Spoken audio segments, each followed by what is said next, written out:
इतिहास साक्षी है कि पुण्य भूमि भारत की गाथा भारत की अस्मिता, गौरव और राष्ट्रीय स्वाभिमान के लिए विदेशी आक्रांताओं से संघर्ष की महान गाथा है। बर्बर आक्रांताओं ने भारत की आत्मा पर चोट करने और भारत का अपमान करने के लिए हमारी संस्कृति और आस्था के केंद्रों को उद्ध्वस्त किया। सोमनाथ, काशी, मथुरा और अयोध्या के मंदिरों का तोड़ा जाना आज भी भारत की स्मृतियों में जीवित है। सन 1528 में अयोध्या में भगवान श्री राम के मंदिर का मुगल आक्रांता बाबर द्वारा तोड़ा जाना ऐसी ही एक अक्षम्य घटना थी जिसने सीधे भारत के सम्मान और आत्मा पर चोट की।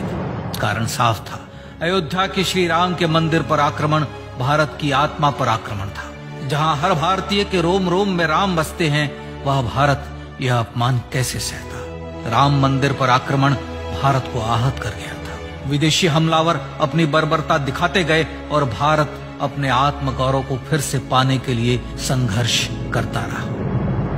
भारत रामलला के जन्म स्थान पर बाबर के नाम पर बने एक ढांचे को देखता और उसे हटाने का संकल्प लेकर शक्ति संजोया करता।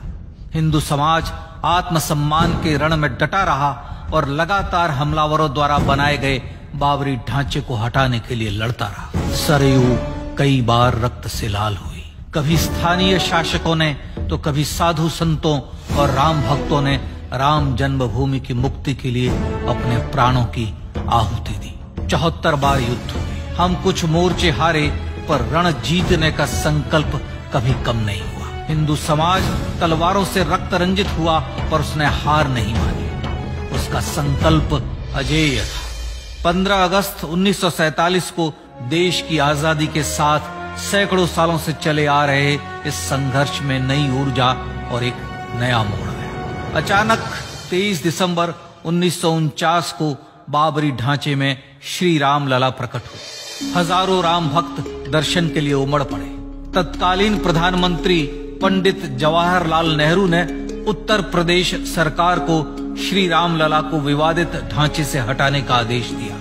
उत्तर प्रदेश सरकार ने अयोध्या के कलेक्टर को यह काम दिया और यह निर्देश भी कि जरूरत पड़ने पर वे बल का प्रयोग भी करें। अयोध्या के कलेक्टर ने सरकार को उत्तर दिया कि यह नरसंहार के बिना संभव नहीं है, और फिर भी वह ऐसा चाहती है तो किसी दूसरे कलेक्टर से यह काम करवा ले। परिणाम स्वरूप रामलला की मूर्ति वहीं विराजमान रही।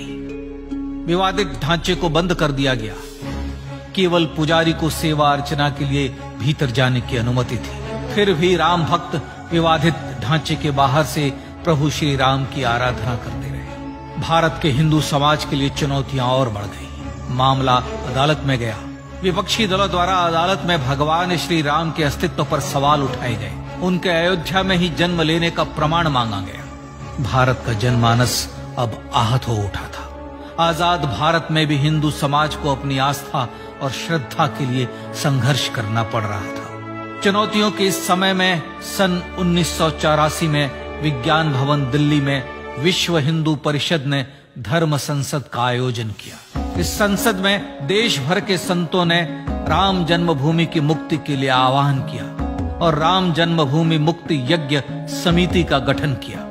धर्म संसद ने राम जन्मभूमि की मुक्ति और वहां भगवान श्री राम के भव्य मंदिर बनाने के भारत के जनमानस के संकल्प को फिर से दोहराया। विश्व हिंदू परिषद के नेतृत्व में मंदिर निर्माण के लिए पूरे देश में अभूतपूर्व आंदोलन की शुरुआत हुई। श्री राम जन्मस्थली मुक्ति यज्ञ समिति के साथ देश भर में राम जानकी की रथ यात्राएं निकली। राम लीलाओं में राम कथा के माध्यम से भारत का आम जन फिर से जुटा। अब सबके मन में एक ही प्रण था, एक ही लक्ष्य था। अयोध्या में जन्मभूमि पर भगवान श्री राम के भव्य मंदिर का निर्माण। सन 1989 में विश्व हिंदू परिषद द्वारा गांव-गांव से रामशिला पूजन करके अयोध्या भेजी गई। 2,75,000 गांवों से रामशिलाएं अयोध्या पहुंची। भव्य राम मंदिर के शिलान्यास का निर्णय हुआ। पूज्य संत महात्माओं और हिंदू समाज के अन्य प्रमुख नेताओं के निर्णय के अनुसार अनुसूचित जाति के प्रमुख नेता श्री कामेश्वर चौपाल ने 9 नवंबर 1989 को मंदिर निर्माण का पहला पत्थर रखा। राम जन्मभूमि पर मंदिर निर्माण के लक्ष्य की पूर्ति के लिए सन 1990 में सोमनाथ से अयोध्या के लिए श्री लाल कृष्ण आडवाणी ने रथ यात्रा की शुरुआत की। देश में जन भावनाओं का ज्वार उमड़ने लगा। श्री लाल कृष्ण आडवाणी के रथ यात्रा के साथ साथ मंदिर के लिए जन समर्थन बढ़ने लगा और छद्म सेकुलरवाद बेनकाब होने लगा। इस जन आंदोलन को रोकने की तमाम कोशिशें हुई पर सब व्यर्थ हुई। विश्व हिंदू परिषद ने देशवासियों से अयोध्या में जन्मभूमि पर मंदिर निर्माण के लिए 30 अक्टूबर और 1 नवंबर 1990 को कार सेवा का आह्वान किया। परिणाम स्वरूप लाखों राम भक्त कार सेवा के लिए देश के कोने कोने से अयोध्या आए।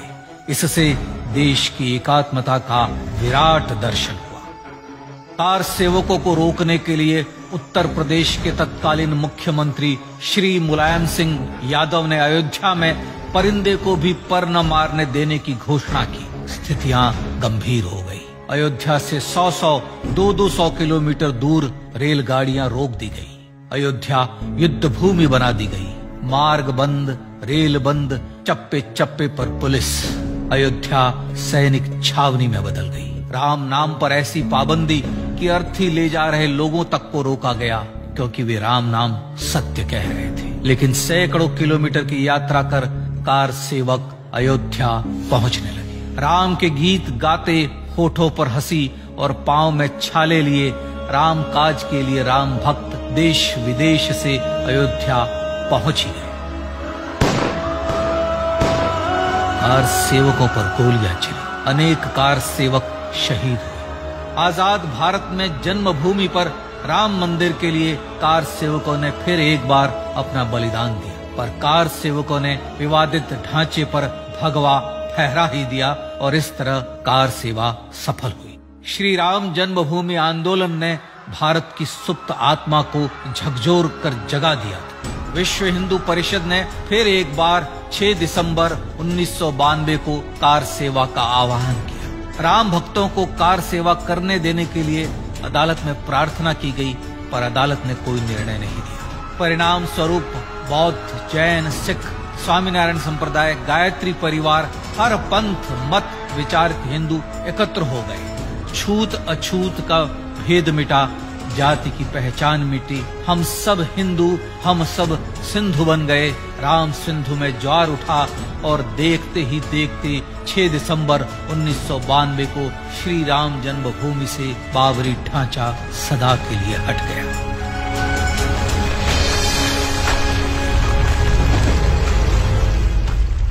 यह क्षण शौर्य, न्याय और सत्यमेव जयते का क्षण था। यतो धर्मस्ततो जय का क्षण था। पर संघर्ष की गाथा यहां जाकर भी नहीं रुकी। छद्म सेकुलरवादियों द्वारा भारत और भगवान श्री राम के इतिहास को झुठलाने के लिए अदालतों में चुनौतियों का सिलसिला चलता रहा, जो 1950 से चल रहा था। हिंदू सिखों के बीच से गुजरते हुए भगवान श्री राम का दर्शन करने के लिए विवश थे। यह स्थिति थी आजाद भारत में श्री राम और राम भक्तों की। पर सत्य को तो जीतना ही था। आखिरकार देश के सर्वोच्च न्यायालय के 5 जजों की खंडपीठ ने 9 नवंबर 2019 को ऐतिहासिक निर्णय दिया और यह कहा कि अयोध्या जन्मभूमि परिसर की पूरी 67 एकड़ भूमि रामलला की, और न्यायालय ने भारत सरकार को जन्मभूमि पर मंदिर बनाने के लिए एक ट्रस्ट बनाने का आदेश दिया। सर्वोच्च न्यायालय के आदेश के अनुसार भारत सरकार ने 5 फरवरी 2020 को श्री राम जन्मभूमि तीर्थ क्षेत्र नाम के ट्रस्ट का गठन किया और राम जन्मभूमि न्यास की भूमि जो सरकार द्वारा अधिग्रहित की गई थी उसे ही नवनिर्मित न्यास को वापस दे दिया गया। 5 अगस्त 2020 को भारत के प्रधानमंत्री श्री नरेंद्र मोदी ने श्री राम जन्मभूमि तीर्थ क्षेत्र के अध्यक्ष पूज्य महंत नृत्य गोपाल दास, राष्ट्रीय स्वयंसेवक संघ के पूज्य सरसंघ चालक डॉक्टर मोहन भागवत एवं उत्तर प्रदेश के मुख्यमंत्री श्री योगी आदित्यनाथ की उपस्थिति में श्री राम जन्मभूमि पर भगवान श्री राम के भव्य मंदिर के लिए भूमि पूजन कर निर्माण कार्य का शुभारंभ किया। इस तरह लगभग 500 वर्षों से राम जन्मभूमि की मुक्ति के संघर्ष का पटाक्षेप हुआ। अपने आत्मसम्मान और राष्ट्रीय अस्मिता के लिए इतना लंबा संघर्ष विश्व के इतिहास में बेजोड़ है। श्री राम भारत की आत्मा, भारत की परिभाषा, हमारे राष्ट्रीय आदर्शों और जीवन मूल्यों के प्रतिनिधि मर्यादा पुरुषोत्तम हैं, जो हर हिंदू के होठों पर जन्म से मृत्यु तक रहे, बस यही हर हृदय में प्रार्थना होती है। राम भारतीय राष्ट्रीय स्वाभिमान और आसेतु हिमालय से समुद्र पर्यंत तक जन जन को एकात्मता के बंधन में बांधने वाले रक्षा सूत्र है। अयोध्या स्थित श्री राम जन्मभूमि पर बाबर का हमला वास्तव में भारत के स्वाभिमान और राष्ट्रीयता पर हमला था। प्रधानमंत्री श्री नरेंद्र मोदी द्वारा श्री राम जन्मभूमि पर राम मंदिर का पुनः निर्माण न केवल बाबरी मानसिकता का पराभव है, बल्कि संपन्न, सुखी, सुसंस्कृत, सर्वशक्ति संपन्न स्वराष्ट्र का सूर्योदय भी है। यह उस राम राज्य की दिशा में वह कदम है जिसकी अभिलाषा राजराजेंद्र चोल, कृष्णदेव राय, छत्रपति शिवाजी महाराज से लेकर महात्मा गांधी तक ने की थी। अयोध्या में जन्मभूमि पर भगवान श्री राम का मंदिर न सिर्फ राष्ट्रीय गौरव होगा, बल्कि वह श्री राम के आदर्शों का राष्ट्र मंदिर होगा। अब वह महान संकल्प पूरा होने जा रहा है। आइए इस राम यज्ञ, राष्ट्र यज्ञ में जिन ज्ञात और अज्ञात भारतीयों ने अपनी आत्माहुति दी है, उनका पुण्य स्मरण कर उन्हें श्रद्धांजलि दी।